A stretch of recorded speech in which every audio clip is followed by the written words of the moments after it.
Time is Brain by Jennifer Livingston for NHS 6004 Healthcare Law and Policy.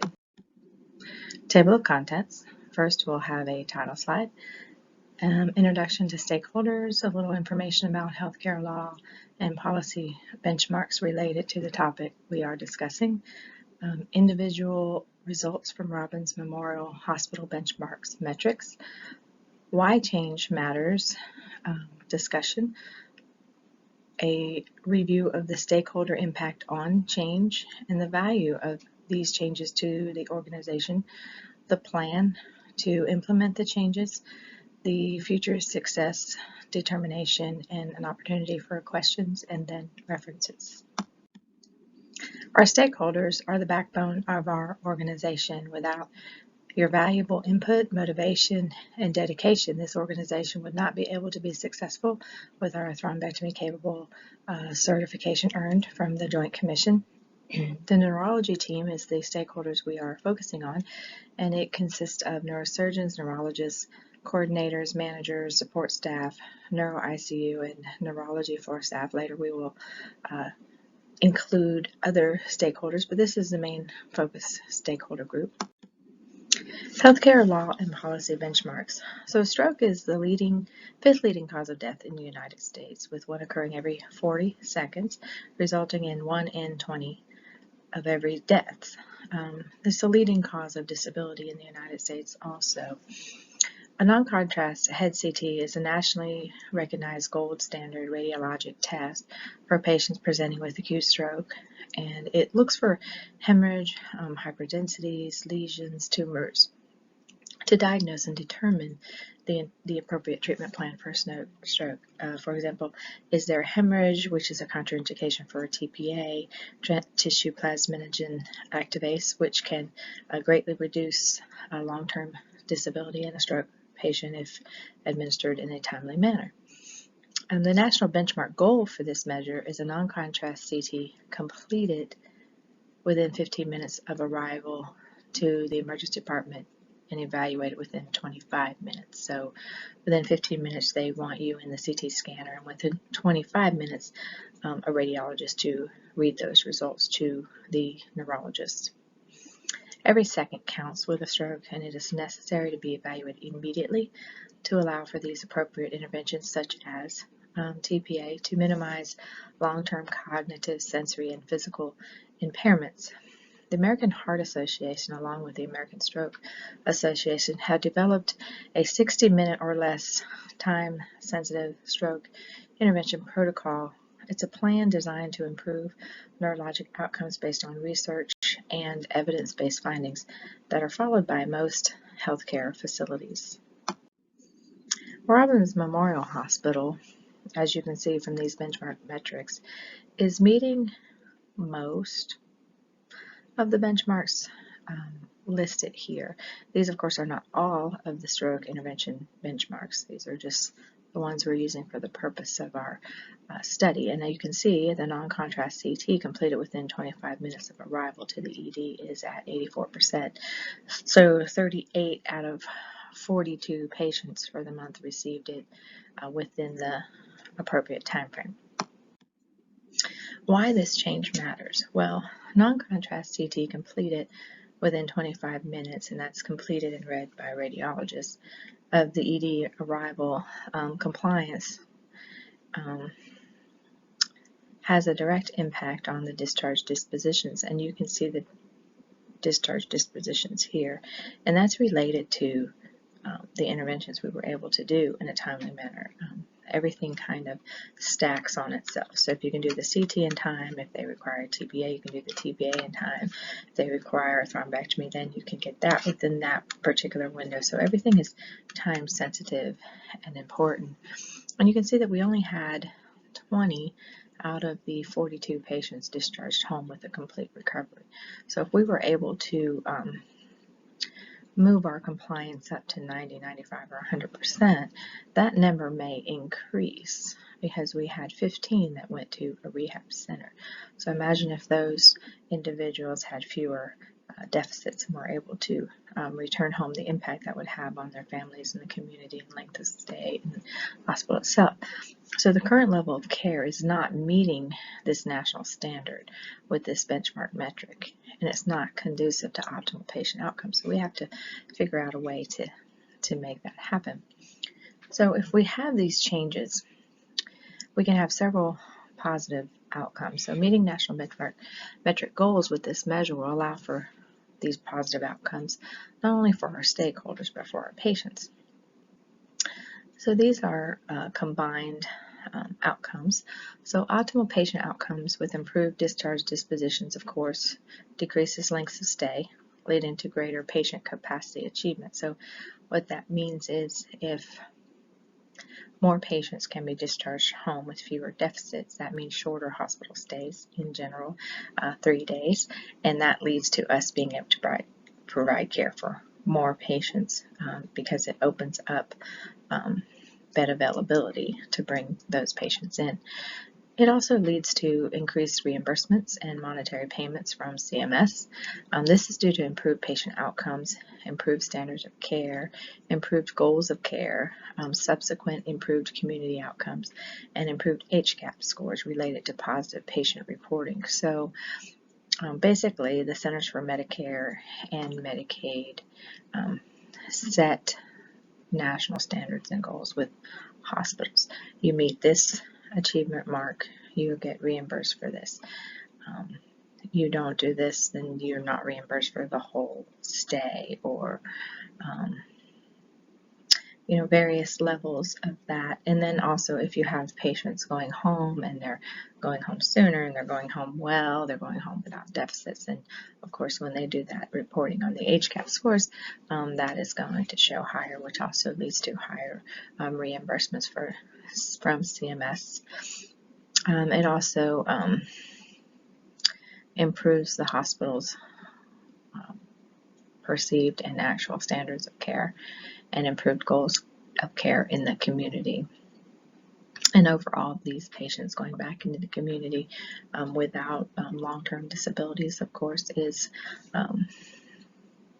has positive impacts on the community. That's really,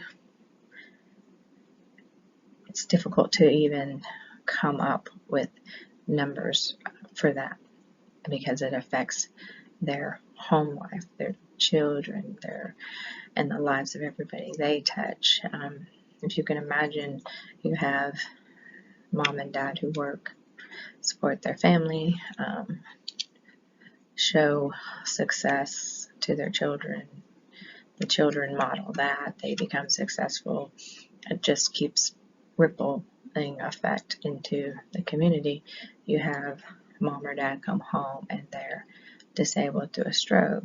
The stresses, the financial issues, the inability to do the things that they would have otherwise do, and the impact on the children behaviorally, financially, mentally, and then that ripple effect. So which ripple effect would be optimal is the one where the patients go home with the improved outcomes. So the increased patient flow through EMS refers to EMS having a choice of where they take patients. EMS is required to take patients to the appropriate level of care facility.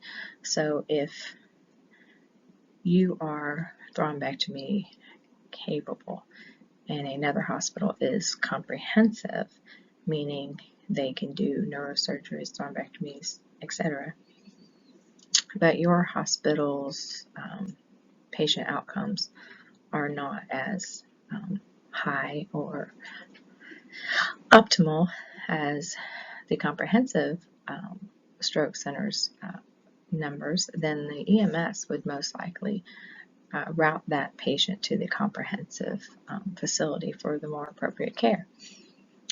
With improved confidence in your care and ability to manage these patients, then EMS would, of course, choose you as long as it is thrombectomy or lower appropriate. So this is related to improved patient outcomes and improved community trust and outcomes. So improved community and peer support and recognition, leading to national recognition and opportunities for advancement and improvement related to optimal outcomes achieved. We'll talk about that more in the next slide. But in general, if you are perceived to be an organization that is better in the care you provide than other organizations, of course, you are going to get not only the EMS patients, but the general patients coming through the door every day because they trust that this is where they'll get the best care. So the stakeholder impact on change.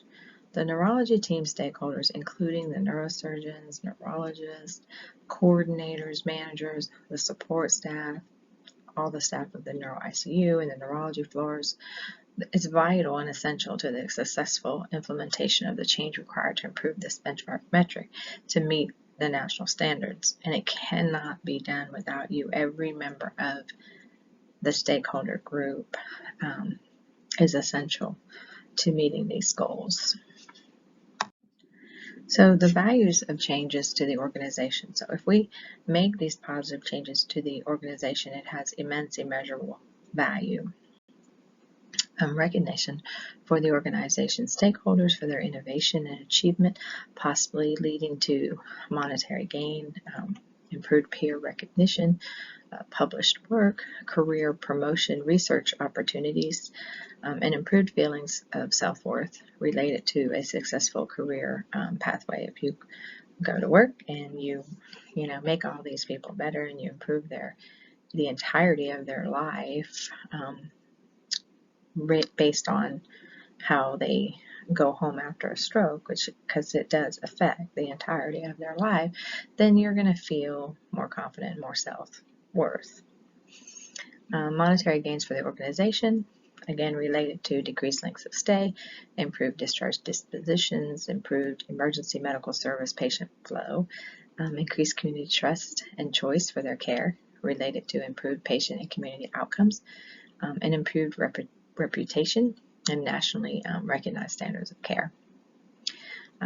Improved staff confidence and morale, education, knowledge, trust, and retention related to pride in the organization and willingness to embrace change. If staff see the changes we make as successful, then they're going to be more willing to trust and make those changes in the future. They're going to feel a sense of pride to work at the facility as opposed to the other facility that doesn't have such great patient outcomes, and we've all heard that. An improved ability to choose from a greater pool of top quality surgeons, physicians, nurses, and support staff because they want to work for the reputable and successful organization. Expansion of service lines and facilities related to monetary gains, staff opportunities, and funding from CMS for meeting and exceeding nationally recognized benchmarks. So we take the money, the reimbursements, the monetary gains for our improvements and our patient outcomes, and we put that towards expanding our service lines and expanding our facilities, and the growth is immeasurable for the future and for the community. So the plan is comprehensive, but for this particular metric, it's rather simple. The proposed policy solution is to streamline ED and pre-arrival operations. So this would ensure a timely and efficient process to enable patients arriving to the emergency department with stroke-like symptoms to receive completed CT imaging within 25 minutes of arrival time. So first, what we must do is create a shared vision. This shared vision will be created by the stakeholders and shared throughout the organization to everyone. This will foster a sense of purpose and urgency for the care of the stroke patient and stroke intervention completion and compliance. Then the staff must be educated, but not only educated on the process and what they need to do, but on the why of what they're doing. Because if they understand the why, if they understand that 5 minutes makes a difference in the patient receiving TPA and their outcomes and their life, and how it truly affects them, then they'll be more dedicated to the stroke patient. They'll ensure that they're doing these things in a timely manner. They'll feel part of the solution. So an important component to improve this benchmark metric is a closely built relationship with the emergency medical services. It builds stroke patient transport, but to develop pre-arrival notification process. So what you want to do is build that relationship so EMS says, yes, we want to go to Robbins Memorial Hospital because they're really going to take care of this stroke patient. But we also want to notify them because, hey, we're on the way. So maybe we're going to ask a series of predetermined questions of the patient, kind of build a history, who, what, when, where, why, family input. Are they on anticoagulants? Are they, when did this happen? When was the last known well? So we need to get all this information together so we can know what interventions we can perform without having to try to communicate with the patient who may or may not be able to, or find family members to ask certain questions, or just make an educated guess. And so, but the pre-notification process, so they do this form, this predetermined set of questions, and then they notify the ED staff, which maybe it's a page type thing that sends a page to the neurosurgeon, the neurologist, the radiologist, any neuro team members that are pertinent to that part of the process, to prepare them to come into the CT, coordinate the arrival, including the head CT. So, hey, they're coming, let's clear a CT table. They come right in, there's a physician there, there's a CT there, there's a radiologist there, there's, hey, these are the results to the neurologist. Do they need a neurosurgeon? Are we going with this intervention? Do we have an ICU bed? That process. And it saves quite a bit of time with performing that pre-arrival notification. So an interdisciplinary team must be created, and it must include an EMS representative. It must include a physician, a neurologist, a nurse, anyone that is going to be able to, from any department, somebody from every department that is affected, somebody from radiology, a radiologist or a radiology tech, someone that can speak for every department, including ICU, because this is the process and floor. So what this interdisciplinary team would do is create diverse and sustainable solutions to achieve the organizational goals for achieving this benchmark, including policy creation to ensure protocols are followed and outcomes are achieved. People need policy and protocol because that is something that is referenced quite frequently. You may have education, but then, a week later, 2 weeks later, you haven't dealt with the issue that you were educated on, and you're like, wait a minute, what was that particular step we do here? So then we need policies and protocols in place. And then that same interdisciplinary team needs to have periodic evaluations of the processes and protocols to determine opportunities for improvement or changes that need to be made to continue the program's success. So the future success of the organization's stroke program and outcomes depends on the dedication and commitment of the neurology team, the radiology team, EMS, all support staff, in implementing and improving these necessary changes to achieve these nationally recognized benchmark metrics and goals. Now, are there any questions? And if not, this concludes this portion of our PowerPoint, and our references are to follow. Thank you.